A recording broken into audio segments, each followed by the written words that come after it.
मोक्षमार्गस्य नेतारम् भेतारम् कर्मभूभृता ज्ञातारम् विश्वतत्त्वानां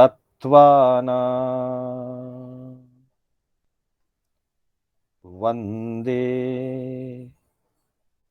तद्गुणलब्धये। वन्दे तद्गुणलब्धये।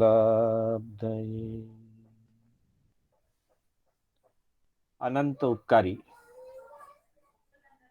चरम तीर्थंकर श्रमण भगवान महावीर को वंदन।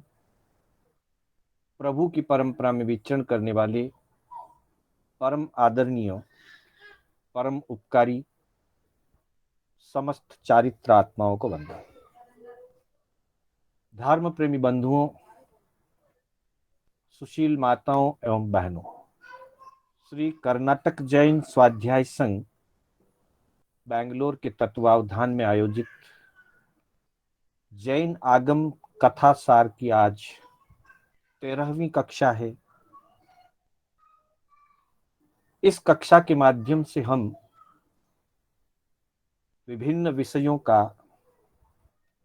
तत्वों का एवं जीवन निर्माण और आत्म कल्याण के मार्ग का परिचय प्राप्त कर रहे हैं। बंधुओं,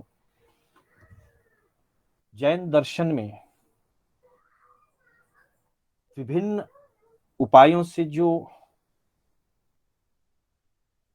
प्रवचन या धर्म संदेश प्रभु ने दिया है, उसके अंतर्गत कथा विभाग भी एक महत्वपूर्ण स्थान रखता है। यहां तक कि हमारे वर्तमान मान्य स्थानकवासी परंपरा मान्य 32 आगमों के अंतर्गत अनेक कथाओं का प्रभु महावीर ने कथन किया है। कुछ आगम तो पूर्ण रूपेण कथानक पर ही आधारित हैं, जिसमें सर्व प्रमुख ज्ञाता धर्म कथांग सूत्र है। ज्ञाता धर्म कथांग सूत्र के अंतर्गत दोनों सूत स्कंधों में संपूर्ण अध्ययन कथानक के आधार पर ही प्रभु ने फरमाए हैं। आज हम जिस विषय की चर्चा करने जा रहे हैं वह ज्ञाता धर्म कथांग सूत्र के प्रथम सूत स्कंद के 12वें अध्ययन पर आधारित है। 12वें अध्ययन का नाम है उदक ज्ञात, अर्थात उदक कहते हैं पानी को। इस अध्ययन में पानी को माध्यम बना करके, जल को माध्यम बना करके और सैद्धांतिक और जीवन निर्माण दोनों विषयों की अच्छी तरह से प्रस्तुति प्रभु ने हमारे लिए की है। क्या है यह उदक, क्यों इसमें जल का मूल आधार लेकर के और उसके माध्यम से पुद्गलों में होने वाले परिणमन को समझाया है। प्रभु फरमाते हैं इस अध्ययन के माध्यम से जिसके मुख्य दो नायक हैं, एक है राजा धितृशत्रु और दूसरे नायक हैं प्रधानमंत्री वहां के सुबुद्धि प्रधान। इन दोनों के जीवन की घटना, इन दोनों के जीवन की वार्तालाप, इन दोनों का संवाद, यही मुख्य आधार रहा है इस उदक ज्ञात नामक 12वें अध्ययन का। संपूर्ण कथा कथन करने के बाद सार रूप में प्रभु महावीर ने फरमाया कि तैनम जिय सत्तु एकरस अंगाइम अहिज्जयी बहुनी वासाणी परियाओ पाउनित्ता मासियाए संलेहनाए जाव सिद्धे। तैणम सुबुद्धि एकरस अंगाइम अहिजित्ता बहुनी वासाणी जाव सिद्धे। प्रभु फरमाते हैं कि तब आखिर में जिस शत्रु राजा ने संयम स्वीकार करके आचारांग आदि 11 अध्ययनों का अध्ययन किया, 11 अंग सूत्रों का अध्ययन किया, साथ ही बहुनी वासानी पर्याओ, बहुत वर्षों तक संयम पर्याय का पालन करते हुए उन्होंने 11 अंगों का अध्ययन किया, अर्थात उनका श्रुत ज्ञान 11 अंग का था। फिर आखिर में मासियाए संलेखनाए, 1 मास की संलेखना के साथ, अर्थात अपनी अंतिम आराधना संलेखना संथारा, उस संलेखना संथारा की आराधना के साथ 1 महीने की आराधना के साथ यावत वो जाव सिद्धे, अर्थात वो सिद्ध गति को प्राप्त हुए, सिद्ध बुद्ध और मुक्त हो गए। ठीक वैसे ही जैसे जित शत्रु राजा 11 अंगों का अध्ययन करते हुए अनेक वर्षों का संयम पालन करके आखिर में संलेखना संथारा की आराधना करके सिद्ध बुद्ध मुक्त हुए, उसी प्रकार तैणम सुबुद्धि, सुबुद्धि प्रधान भी जो उनका प्रधानमंत्री था, वह भी 11 अंगों का अध्ययन करते हुए अनेक वर्षों की संयम साधना करते हुए जाव सिद्धे, वो भी सिद्ध बुद्ध और मुक्त हुए। यह तो इस अध्ययन का अंतिम विभाग है, फलश्रुति है। संक्षिप्त में संपूर्ण अध्ययन की सारभूत गाथा है उपनय गाथा, जिस उपनय गाथा में कहा गया है मिच्छत्त मोहीय मणा पाव पसत्तावी पाणिनो विगुणा फरिहो दग्गम व गुणिनो हवंती वर गुरु पसायाओ। इस एक गाथा में अध्ययन काफी बड़ा है, यह अनेक बातें इस अध्ययन में बताई गई है। उसमें से इस एक गाथा में पूरा सार इसमें बता दिया गया है। इस गाथा के माध्यम से हमें यह संदेश दिया गया है कि अगर कोई व्यक्ति मिथ्या भ्रम से मलिन हो चुका है, मिथ्यात्व से मोहित हो गया है जिसका मन, और वो पाप कार्यों में लगा हुआ है, जब जीव की दृष्टि सम्यक नहीं होती, जब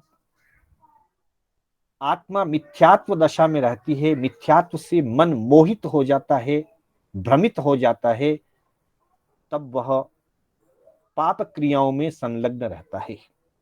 और पाप क्रियाओं में संलग्न रहते हुए अपने आत्म गुणों से हीन हो जाता है, अर्थात उसके सम्यक ज्ञान, दर्शन, चारित्र आदि जो गुण हैं, उन गुणों से वो रहित हो जाता है, विगुणा हो जाता है, गुण से विलग हो जाता है, अलग हो जाता है, गुण उसकी आत्मा में निवास नहीं करते, प्रकट नहीं होता। पर ऐसा जीव भी जो मिथ्यात्व दशा में मूड बना हुआ है, मोहित मन वाला है, वह जीव भी अगर उत्तम गुरु का संपर्क करता है, वर गुरु पसाया हो, श्रेष्ठ गुरु अगर उसे मिल जाए, श्रेष्ठ महापुरुष का अगर उसे संपर्क मिल जाए, तो उनकी कृपा से, उनके मार्गदर्शन से, उनके बताए हुए मार्ग पर चल करके वो मूढ़मती, मोह ग्रसित, मिथ्यात्व ग्रसित मलिन आत्मा भी गुणवान बन सकता है, गुणों को प्राप्त कर सकता है, अपने आत्म गुणों को प्रकट कर सकता है। और उदाहरण दिया कि जिस प्रकार एक गंदी खाई का पानी उसे एक समझदार व्यक्ति और उस व्यक्ति के द्वारा उसके साथ जब सही प्रक्रिया की जाती है तो गंदी खाई का पानी भी निर्मल जल बन जाता है, शुद्ध जल बन जाता है। ठीक वैसे ही मोह और मिथ्यात्व में ग्रसित जीव भी गुरु की कृपा से, श्रेष्ठ गुरु के उपदेश से और गुरु के प्रति समर्पित होकर के उनके द्वारा बताए हुए मार्ग पर चल करके अपने आत्म गुणों को प्रकट करके विशिष्ट गुणवान बन सकता है, यहां तक कि मोक्ष की प्राप्ति भी कर सकता है। इस संक्षिप्त बात का मूल आधार यह पूरा 12वां अध्ययन है, जिसके दो नायक जिसकी हमने चर्चा की, एक हैं जित शत्रु राजा और दूसरे हैं उनके प्रधान सुबुद्धि। बंधुओं, उस समय उस काल में चंपा नगरी के अंदर इनका निवास था। संयोग से जित शत्रु राजा जिन धर्म से, तत्व ज्ञान से अनभिज्ञ था, उसे तत्वों का बोध नहीं था, लेकिन सुबुद्धि प्रधान जो था वो जिन मत का ज्ञाता था, तत्वों का उन्हें परिचय था, बोध था, और वह श्रमणोपासक था, अर्थात तीर्थंकर भगवंतों का उपासक था। इस कथानक में इन दोनों की दृष्टि का स्वरूप बताया गया है। जो व्यक्ति जिन मत का ज्ञाता होता है, श्रमण भगवंतों का जो उपासक होता है, सम्यक दृष्टि होता है, उनकी दृष्टि हमेशा अंतर दृष्टि होती है, तत्व दृष्टि होती है। वो किसी भी वस्तु को मात्र बाह्य स्वरूप से नहीं देखते हैं, बल्कि उसके अंतर स्वरूप में देखते हैं। और जो जिनमत का ज्ञाता नहीं होता है, जिसे जिनेश्वर प्ररूपित तत्वों का बोध नहीं होता है, सम्यक श्रद्धा नहीं होती है तत्वों पर, उनकी दृष्टि बाह्य दृष्टि होती है। और बाह्य दृष्टि हमेशा बाह्य रूप को अपना लक्ष्य बनाती है, बाह्य रूप पर ही उनकी दृष्टि केंद्रित रहती है, और बाह्य दृष्टि हमेशा राग और द्वेष को पैदा करती है। या तो राग पैदा होगा या तो द्वेष पैदा होगा। लेकिन जिसकी दृष्टि अंतर दृष्टि है, वो मात्र बाह्य स्वरूप को नहीं देखता, बाह्य स्वरूप को भी देखता है, पर साथ ही साथ अंतर स्वरूप को जानता है। इसलिए किसी भी बाह्य स्वरूप को देखकर वो उस पर न राग करता है न द्वेष करता है। वो अनासक्त भाव से प्रत्येक स्थिति और परिस्थिति को सहजता के साथ स्वीकार करता है। यही इस अध्ययन का मूल आधार है कि जितने भी पुद्गल हैं इस संसार में, पुद्गल यानी जो जड़ पदार्थ हैं, जैन पारिभाषिक शब्दावली में उसे पुद्गल कहा जाता है, और जिसका लक्षण बताया गया है सड़न गलन विध्वंसन, जो मिलते और बिखरते रहते हैं, जो समय समय पर अपना रूप बदलते रहते हैं, उसको पुद्गल कहते हैं। वैसे जो परिणमन है, बदलने का जो स्वभाव है, वो जीव में और पुद्गल में, या यूं कहें जीव और अजीव सभी द्रव्यों में अवस्थाएं बदलती रहती है समय समय पर, जिसको परिणमन कहा जाता है। कभी शुभ का परिणमन होता है और कभी अशुभ का परिणमन होता है। वही पदार्थ कभी सुंदर अवस्था को प्राप्त करता है और वही पदार्थ कभी असुंदर या बदसूरत अवस्था को प्राप्त करता है। वही पुद्गल कभी सुगंधित हो जाता है और वही पुद्गल कुछ अन्य संयोगों से दुर्गंधित भी हो जाता है। दुर्गंधित बना हुआ पदार्थ पुनः सुगंधित हो सकता है और सुगंधित बना हुआ पदार्थ पुनः दुर्गंधित हो सकता है। उसको आगम की भाषा में पुद्गलों का परिणमन कहते हैं। जीव भी इसी प्रकार कभी सद्गुणों के संयोग से अपने आप में गुणवान बनकर के उच्च अवस्था को प्राप्त करता है और कभी प्रतिकूल संयोगों के कारण अथवा कुसंगति के कारण गुणों को छोड़ करके दोषों को प्राप्त होता है। इस तरह से जीव में भी शुभ और अशुभ परिणमन होता रहता है और पुद्गलों में भी शुभ और अशुभ परिणमन होता रहता है।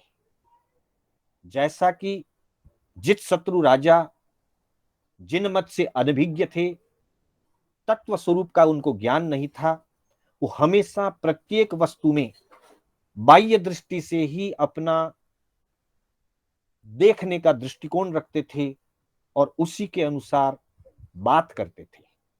लेकिन सुबुद्धि प्रधान जो श्रवणोपासक था, तत्वों का ज्ञाता था, वो हमेशा अंतर्दृष्टि से देखता, राग द्वेष नहीं करता। किसी भी चीज को मनोज्ञ और अमनोज्ञ, ये मन को प्रिय है और ये मन को अप्रिय है, इस रूप में मनोज्ञ अमनोज्ञ की दृष्टि से नहीं देखता था। संयोग की बात, एक बार राजा और मंत्री भोजन करने के लिए बैठे, और भी अनेक महानुभाव भोजन करने के लिए क्रमबद्ध बैठे हुए थे। बहुत ही स्वादिष्ट, सुगंधित, उत्तम पदार्थों से बना हुआ भोजन परोसा गया और भोजन करके आनंदित भी हुए। राजा ने कहा, आज का भोजन बहुत ही सुमधुर है, बड़ा सुस्वादु है, बड़ा ही रसदार है, सरस है, मन को और रसना इंद्रिय को आनंद देने वाला है। इस तरह से वह भोजन उनको मनोज्ञ लगता है, उनके मन को प्रिय लगता है और वे उस भोजन की प्रशंसा करते हैं। लेकिन श्रवणोपासक, सुबुद्धि प्रधान, जो तत्व दृष्टि के ज्ञाता हैं, अंतर्दृष्टि से देखते हैं, वो इस भोजन के संबंध में कुछ भी बात नहीं करते, किसी भी प्रकार की प्रतिक्रिया नहीं देते हैं। अन्य लोग भी राजा की हां में हां मिलाते हैं और कहते हैं कि राजन, आप जो कह रहे हो बिल्कुल सही है, भोजन बड़ा सरस, स्वादिष्ट और बहुत ही सुगंधित है, सुस्वादु है। फिर भी सुबुद्धि प्रधान कुछ नहीं कहता। जब राजा पूछता है कि क्या बात है, आप कुछ कह नहीं रहे हो, तब मंत्री सिर्फ इतना सा कहता है कि राजन, ये तो पुद्गलों का परिणमन है। ये पुद्गल अभी शुभ रूप में परिणत है, इसलिए सुगंधित हैं, स्वादिष्ट हैं। इसके बारे में क्या कहना, ये तो पुद्गल का स्वभाव है। राजा को बात कुछ अच्छी नहीं लगती, फिर भी वो चुप रहते हैं। किसी दिन राजा और मंत्री दोनों भ्रमण के लिए निकलते हैं, घूमने के लिए निकलते हैं। नगर के बाहर की तरफ जाते हुए एक बड़ी सी खाई थी, जिस खाई में पूरे नगर का पानी, गंदगी, कचरा सब अलग अलग नालियों से बहता बहता फिर आखिर में उस बड़ी मोरी में आता था, उस बड़ी खाई में आ जाता था। और वहां वो पानी सड़ता हुआ बासता है, दुर्गंध देता है। राजा और उसके अन्य साथी अपने नाक के ऊपर कपड़ा लगा करके छी छी करने लगते हैं। वो उनके मन को प्रिय नहीं लगता, अमनोज्ञ लगता है, घृणा होने लगती है, द्वेष आने लगता है। और कहते हैं कि कहां आ गए, बड़ा गंदा वातावरण है, चलो यहां से जल्दी चलते हैं। बाकी के सब राजा की हां में हां मिलाते हैं, लेकिन सुबुद्धि प्रधान फिर चुप रहता है और पूछने पर वही बात कहता है कि राजन, यह पुद्गल का स्वभाव है। जो पुद्गल कभी शुभ रूप में परिणमन हो रहे थे, वही पुद्गल अब यहां पे अशुभ रूप में परिणमन हो रहे हैं। अर्थात जो सुस्वादु थे, सरस थे, सुगंधित थे, वही आज दुर्गंधित बने हुए हैं। राजा को ये बात समझ नहीं आती है, राजा थोड़ा नाराज भी होता है। मंत्री से कहता है कि ये फिर कैसे है, या तो बताओ, वरना तुम्हारी बात मैं नहीं स्वीकार करता। मंत्री कहता है कभी समय आने पर इसकी भी जांच होगी, इसकी भी प्रस्तुति होगी।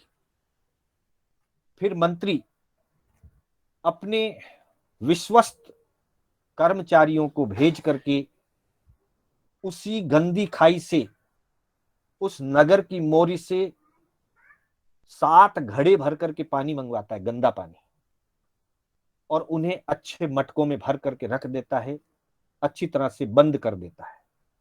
7 दिन तक वो पानी वैसे ही उस मटकों में पड़ा रहता है। धीरे धीरे कचरा नीचे बैठ जाता है। फिर दूसरे घड़ों में, दूसरे मटकों में उस पानी को छान करके निकाल लेते हैं। फिर 7 दिन तक उसमें खार, सज्जी आदि अर्थात फिटकड़ी आदि, जिनसे पानी को शुद्ध किया जाता है, ऐसे पदार्थों का प्रयोग करके फिर 7 दिन तक पड़े रखते हैं। फिर आगे तीसरे मटकों में डालते हैं, चौथे मटकों में डालते हैं, और अलग अलग प्रक्रिया करते जाते हैं। यूं करते करते 7 सप्ताह का समय बीतता है, 49 दिन बीतते हैं। तब वो पानी एकदम निर्मल, सारा कचरा छंट चुका है, गंदगी छन करके अलग हो चुकी है। उस पानी में सुगंधित खस, केवड़ा आदि पदार्थ भी मिलाए जाते हैं।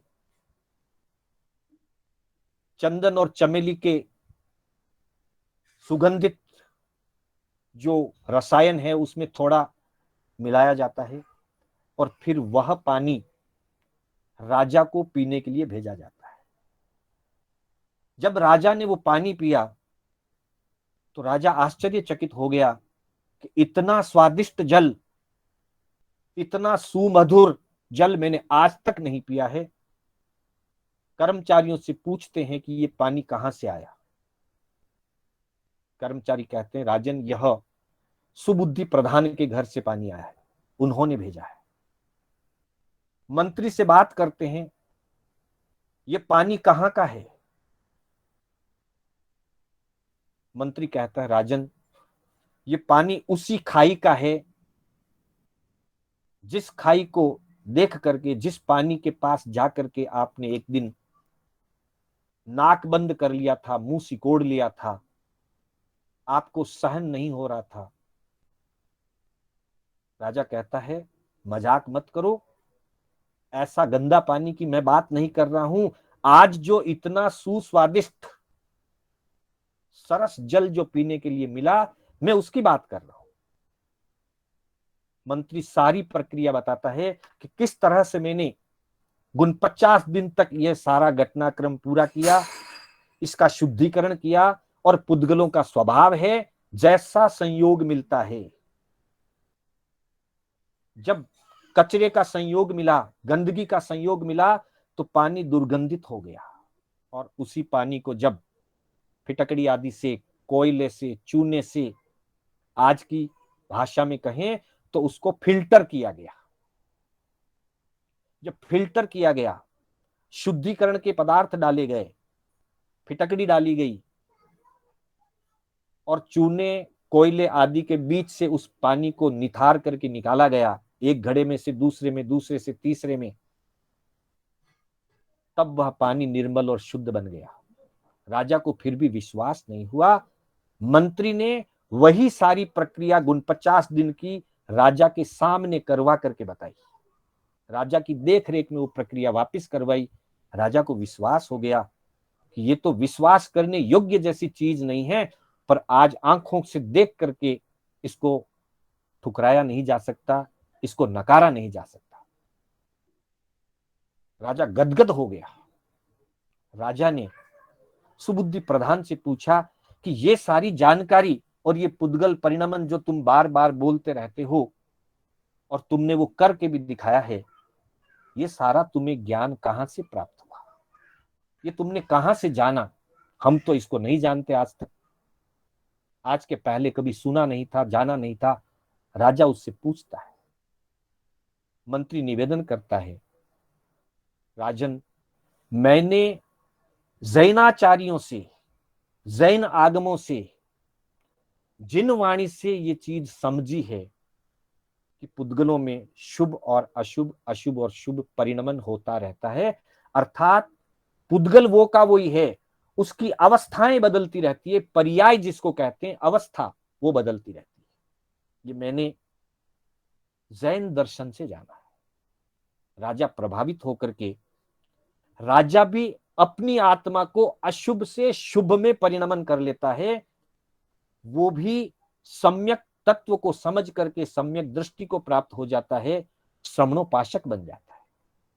ये जीव का शुभ से अशुभ से शुभ में परिणमन हुआ और वो पानी का अशुभ से शुभ में परिणमन हुआ। कई वर्षों तक श्रावक धर्म की पालना करते हुए किसी समय उस नगरी में स्थविर मुनिराजों का पदार्पण होता है। राजा और मंत्री दोनों जिनवाणी श्रवण करने के लिए जाते हैं। जिनवाणी को श्रवण करके मंत्री को वैराग्य आ जाता है। मंत्री राजा से कहता है कि राजन, मैं दीक्षा लेना चाहता हूं। राजा कहता है, मंत्री कुछ समय और ठहरो, मेरा मन अभी उतना परिपक्व नहीं हुआ है, कुछ काल रुको, फिर मैं भी संयम लूंगा, हम दोनों एक साथ संयम लेंगे। अगर तुम्हारी भावना है तो मेरे लिए इंतजार करो। 12 वर्ष तक वो फिर आगे श्रावक धर्म की आराधना करते हुए अपने मन को और परिपक्व बनाते हैं। कालांतर में फिर स्थविर मुनियों के पास धर्म श्रवण करके वैराग्य को प्राप्त होते हैं। अब राजा मंत्री से कहता है कि मंत्रीवर, मैं अब संयम लेने के लिए तैयार हुआ हूं, अगर तुम्हारी भावना हो तो तुम भी मेरे साथ संयम लो। दोनों दीक्षा ग्रहण करते हैं और जो बात हमने प्रारंभ में की, अनेक वर्षों तक संयम पर्याय का पालन करते हुए, 11 अंगों का अध्ययन करते हुए,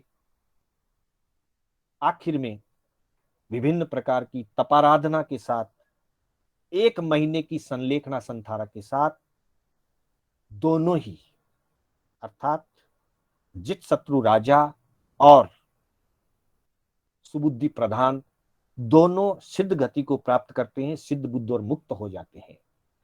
इस अध्ययन में एक तो प्रायोगिक तरीके से यह बताया है कि फिल्टर कैसे हो सकता है, गंदे से गंदा पदार्थ भी जब उसको प्रक्रिया के द्वारा शुद्ध बनाया जाए तो वो शुद्ध बन सकता है, और पुद्गलों में अवस्थाओं का परिवर्तन होता रहता है। उससे मनोज्ञ अमनोज्ञ की भावना नहीं लानी चाहिए, उनमें राग द्वेष के परिणाम नहीं लाने चाहिए। दूसरी बात इसमें यह बताई है कि जो राजा जिनमत से अनभिज्ञ था, लेकिन उसे सुबुद्धि प्रधान का संपर्क मिला, सुबुद्धि प्रधान के द्वारा उसको बोध प्राप्त हुआ वह भी अशुभ से शुभ में परिणमन होकर के अपनी आत्मा को अशुभ से शुभ में परिणत करके एक मिथ्या दृष्टि से सम्यक दृष्टि बनकर के श्रवणोपासक बना, और कालांतर में सदगुरु का संपर्क मिला, श्रेष्ठ गुरुओं का संपर्क मिला, अपनी आत्मा को पूर्ण शुद्ध बना करके, पूर्ण शुद्ध परिणति प्राप्त करके सिद्ध गति को प्राप्त किया। अर्थात इस अध्ययन में व्यावहारिक दृष्टि से पदार्थ के शुभ अशुभ परिणमन का और निश्चय दृष्टि से आत्मा के शुभ अशुभ और शुद्ध परिणमन का स्वरूप समझाया गया है।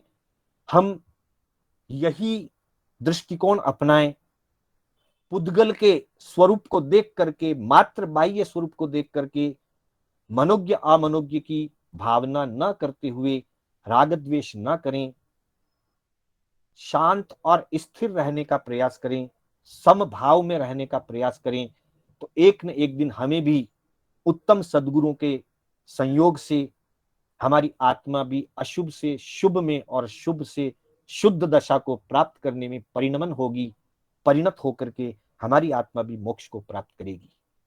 इन्हीं शब्दों के साथ मैं अपने शब्दों को विराम देना चाहूंगा। मेरे बोलने में कोई स्खलना हुई हो, जिन आज्ञा विपरीत कथन हुआ हो, तो मैं बारंबार मिच्छामि दुक्कडम करता हूं।